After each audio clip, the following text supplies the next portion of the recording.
Et celle dont on s'est parlé, vous m'avez proposé d'évoquer 2 cas d'espèces de 2 entreprises que vous avez accompagnées. Évidemment, les noms sont fictifs, mais la réalité, vous allez la raconter. Merci. Très bien, merci beaucoup Alfred, merci chers ambassadeurs, merci Monsieur Sied, merci chers invités d'être là aujourd'hui. Je suis Laetitia Balou, je suis la directrice et la fondatrice du cabinet LB Global Consulting, Leading Businesses, qui est un cabinet de conseil en stratégie, management et organisation dans les métiers de la finance, les ressources humaines et le marketing.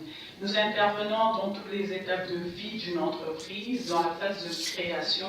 Nous les accompagnons dans tout ce qui peut être études de marché, études de faisabilité, business plan, levée de fonds. Et dans la phase de développement, on les accompagne dans la conduite des projets, restructuration et dans du conseil en stratégie, management, dépendant des problématiques qu'ils ont au sein de leur entreprise. Alors, bien évidemment, comme j'ai dit à Alfred, je vais vous parler de 2 cas d'entreprises que j'ai accompagnés.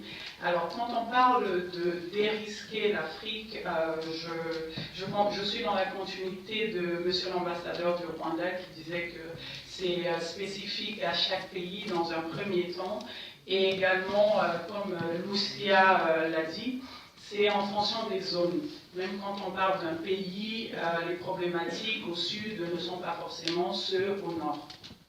Alors, la première des choses qui est très importante pour un investisseur, comme M. Sied l'a dit, c'est l'information. Je pense que M. l'ambassadeur l'a dit aussi, c'est l'information. Alors, l'une des choses qui fait peur aux investisseurs quand on parle de l'Afrique, c'est l'opacité de l'information. Alors, je vais parler du point de vue de l'investisseur et aussi de l'entreprise après. Pour l'investisseur, qu'est-ce que nous faisons en fait au niveau des entreprises? Nous présentons l'information de manière à rassurer les investisseurs. Alors, quand je dis rassurer, ça ne veut pas dire qu'on maquille l'information, bien au contraire, on met en évidence les différents risques en fait encourus par l'entreprise ou le projet et nous présentons aussi les stratégies pour mitiger ces risques-là. Alors, le premier cas en fait que j'aimerais vous présenter, c'est une entreprise qui envisageait de créer en fait un projet de volaille. Alors, de la production en fait à la transformation, dans le but en fait de répondre à un besoin existant. Donc la première des choses que nous faisons, c'est d'identifier les défis du secteur. Pour le cas de cette entreprise, il y avait 2 défis majeurs en fait. Le premier défi était que dans ce secteur-là, il y a une organisation insuffisante en fait des acteurs de la chaîne des valeurs et aussi le coût de l'alimentation en fait des volailles ou des différents animaux est très élevé. Alors, pour relever ce type de défi, qu'est-ce que nous mettons en place, qu'est-ce que nous avons proposé à l'entreprise? C'est d'intégrer en fait toutes les étapes de la chaîne de valeur dans son projet. C'est-à-dire que penser à produire en fait les aliments qui vont permettre de nourrir les volailles, faire l'élevage et ensuite la transformation jusqu'à la commercialisation. Alors, dans le projet initialement, cette entreprise avait prévu 7 sous-activités ou sous-secteurs de l'agriculture industrielle, de la nutrition et la santé en fait animale jusqu'à la distribution. Alors, comme risque identifié dans ce projet, il y en avait 3 principaux. Le risque commercial. Pour le risque commercial, la première des choses, c'était les différentes activités que cette structure comptait mettre en place. J'ai précisé qu'il y en avait 7. Et ce qui fait que c'est énorme en fait à lancer simultanément. Donc ce que nous proposons dans ce cas pour mitiger ce risque, c'est non seulement d'organiser ces différentes activités en divisions spécialisées, mais aussi demander à l'entreprise de faire un phasage des activités. C'est-à-dire que les activités vont être lancées progressivement jusqu'à lancer l'ensemble de ces activités-là. Le deuxième risque, c'était le risque financier. Le montant que cette entreprise a recherché était très élevé. Il s'agissait d'environ 300 millions d'euros. Alors, a priori, ça fait peur aux investisseurs. Ce que nous demandons, enfin, la réponse au risque commercial est une partie de réponse à ce risque-là, parce que le fait de phaser en fait les activités permet de lever des montants séquencés. C'est-à-dire qu'on va faire une première levée de fonds ou une recherche de financement de 30 millions, ensuite 50 millions, avec un cahier de charges particulier. Et le fait de finaliser en fait une première phase débloque la phase suivante, ce qui est plutôt rassurant pour les investisseurs. Le dernier risque, et qui est le risque le plus important souvent, c'était un risque opérationnel, notamment l'équipe dirigeante et fondatrice de ce projet n'avait pas toutes les compétences requises pour faire l'ensemble des activités qu'elle voulait faire. Alors, ce que nous avons pensé à mettre en place, c'est non seulement recruter, mais aussi former les acteurs déjà là, ceux qui sont déjà dans l'entreprise, mais aussi mettre en place des partenariats stratégiques. Et ils avaient notamment commencé à discuter avec une structure ici en France pour mettre en place un transfert de compétences. Ce qui permet en fait de mitiger l'ensemble de ces risques-là. Et c'est un document que nous préparons et nous présentons aux investisseurs pour les rassurer. L'une des choses importantes, c'est que le fait de ne pas avoir une vue d'ensemble sur les risques auxquels les investisseurs peuvent être confrontés est aussi une raison de réticence des investisseurs. Donc le fait de présenter des risques clairement et mettre en place et proposer, parce qu'après les investisseurs peuvent avoir eux aussi leur stratégie pour mitiger ces risques-là, parce qu'ils font souvent une contre-analyse en fait des études que nous présentons. Alors, le deuxième cas, c'était un cas dans l'électroménager. C'était la création en fait d'une usine de fabrication des produits électroménagers, réfrigérateurs, climatiseurs, congélateurs, dans une zone en fait qui n'a aucune usine de ce type. Ça, c'est le premier challenge en fait de ce secteur-là.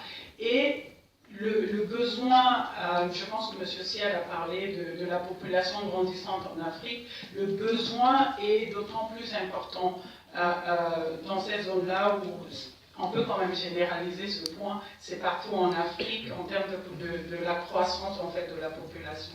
Les différents risques sont les mêmes de manière typologique, un risque commercial. Alors dans ce projet-là, la spécificité, c'est qu'ils ont noué des partenariats stratégiques, un partenariat stratégique avec un constructeur autant pour moi chinois, et qui était unique. Donc le premier risque commercial ici, c'est la dépendance à ce partenaire stratégique. Le partenaire stratégique devait à lui seul fournir les matières premières et également le transfert de compétences, la fabrication en fait de ces produits électroménagers. Donc, ce premier risque-là, pour le mitiger, il y a deux choses que nous avons fait. Non seulement lier en fait cette structure, les deux structures d'une obligation en fait de transfert de compétences en formant les personnes localement, mais aussi en développant d'autres partenariats stratégiques pour permettre d'avoir un backup au cas où le partenaire principal ferait défaut de quelque manière que ce soit. Alors, le deuxième risque financier ici, c'est que dans les études qui nous avaient été présentées, l'estimation de revenus en termes de volume était trop optimiste.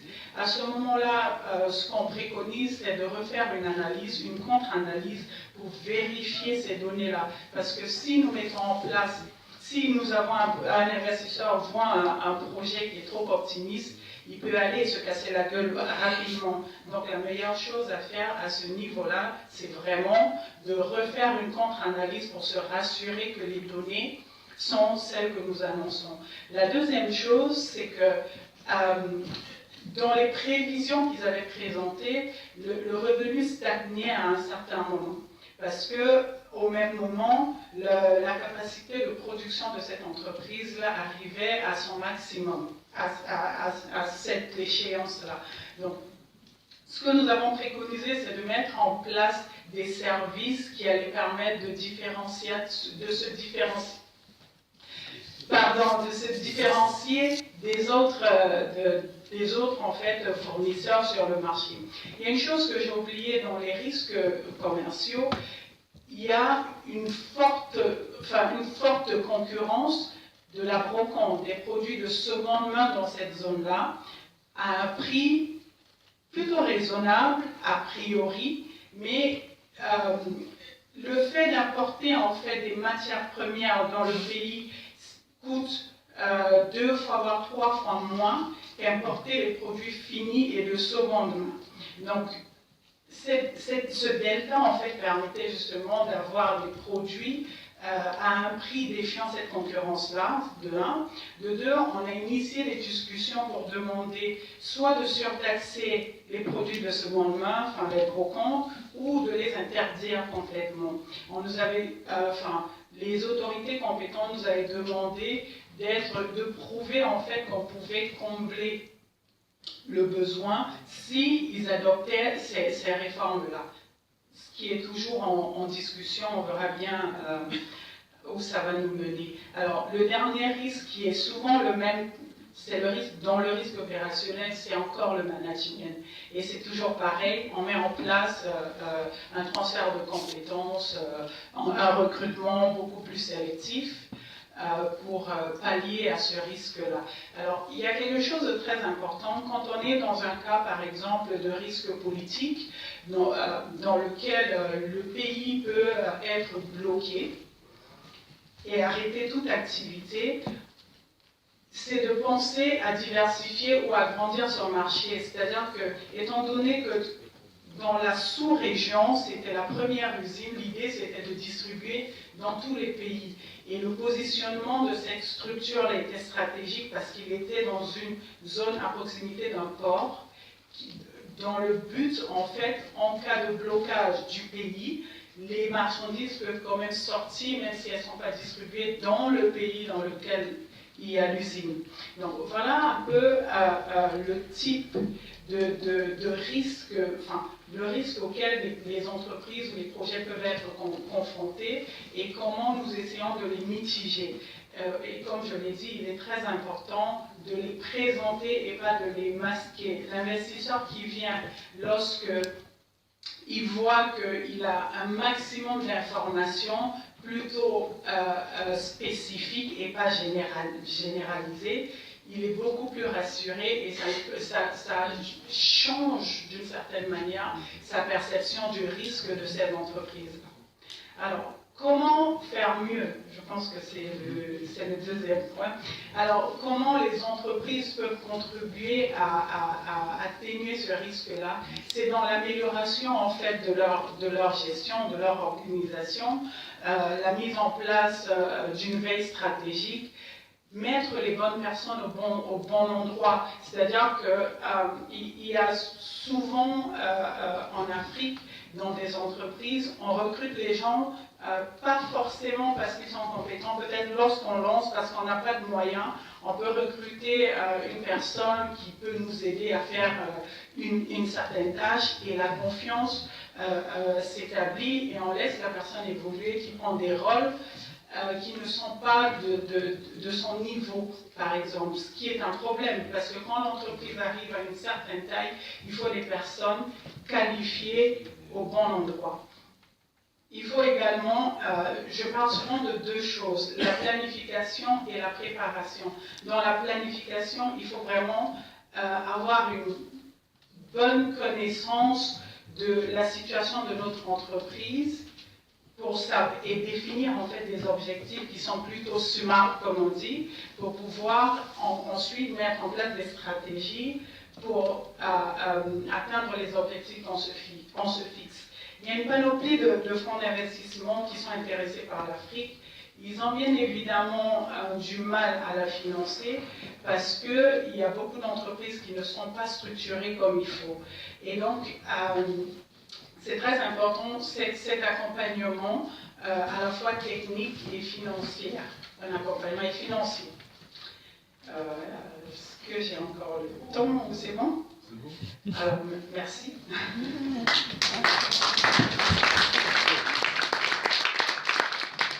Merci beaucoup Laetitia. En fait, là on est dans le concret, la micro, et là on va revenir, merci Laetitia, on va revenir un peu à la macro avec Zied.